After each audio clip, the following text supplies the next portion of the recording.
أعوذ بالله من الشيطان الرجيم بسم الله الرحمن الرحيم وما قتلوه وما صلبوه ولكن شبه لهم لا إله إلا الله. Ngicela uAllah angivikele kusathane ongathandwa. Egameni lika Allah onomusa onesihawu.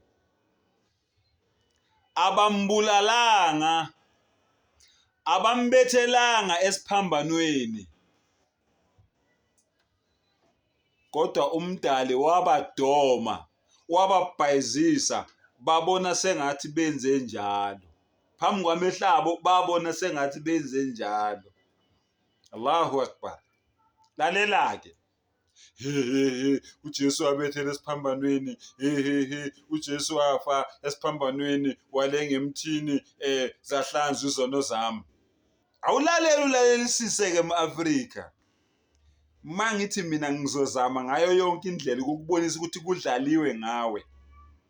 Awulalelisise. Uma ngabe sikhuculula umlando, sigeqa amagula, sihlubudlube ekhasini, sihlunga ukolo kukolweni. Awulalelisise.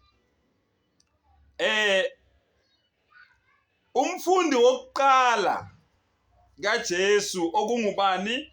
OkunguSimon Petro. Elinye igama lakhe uKefas. Lalela ukuthi wafa kanjani. Angithi wena uJesu wabethela esiphambanweni zahlanzwa izono zakho. UPetru naye wabethela esiphambanweni ababesibhekise phansi. Kwahlanzwa izono zikabani.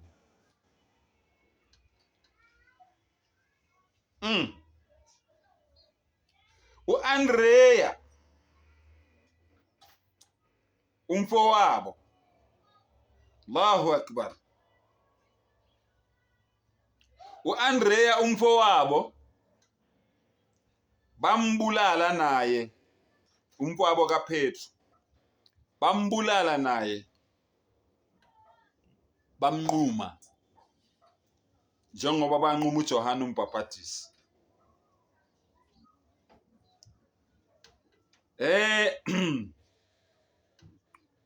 Number 3,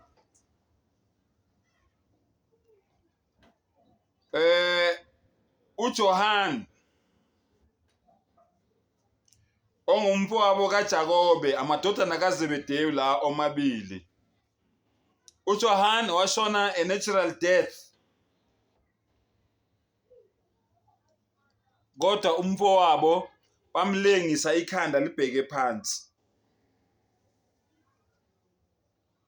Umfowabo uPhilip bambethele esiphambanweni. uPhilip bambethele esiphambanweni. Wafela izono zikabani uPhilip ngoba naye bambethele esiphambanweni. uBartholomew bamhluba isikhumba ephila. uBartholomew bamhluba isikhumba ephila. Umpumputhe leyo uJesu ayivula amehlo nayikhumbula ngithi. uThomas bamgwaza ngomkhonto, bambulala ngokumgwaza ngomkhonto. uMateyu bambulala bemlengisile kodwa bemfasa ngentambo enyaweni, ikhanda lilengele phansi, bemgwaza ikhanda lilengele phansi.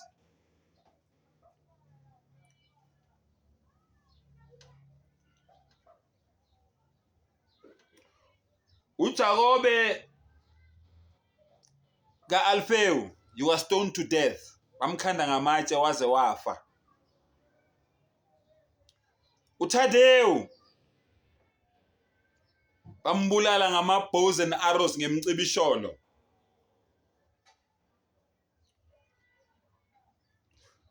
uSimoni umKhanani bamsaha ngesaha balifaka la laze layophuma ezansi, waba amaphisi amabili, waba ingceze ezimbili.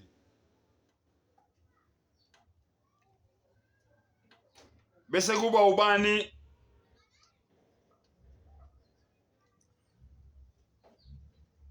uJudas Iscariot. Lo esingazi ukuthi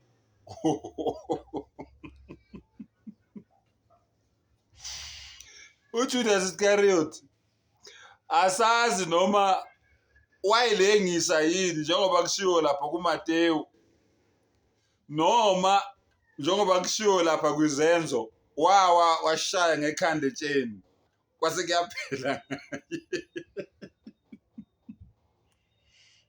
Uthi kumbuzo wami, bonke labafundi bakaJesu laba ababebetele esiphambanweni khona uJakobe kaZebedeyi kuthiwa yena babemcrucifyile, bambulela ngesiphambano esime kanje, ibhakaniya. Hayi lesi esime kanje, ibhakaniya lesi esime kanje, bambulela ngesiphambano esinjalo. Wayefela izono likabani? Phendulani maKristu, ngiyabonga.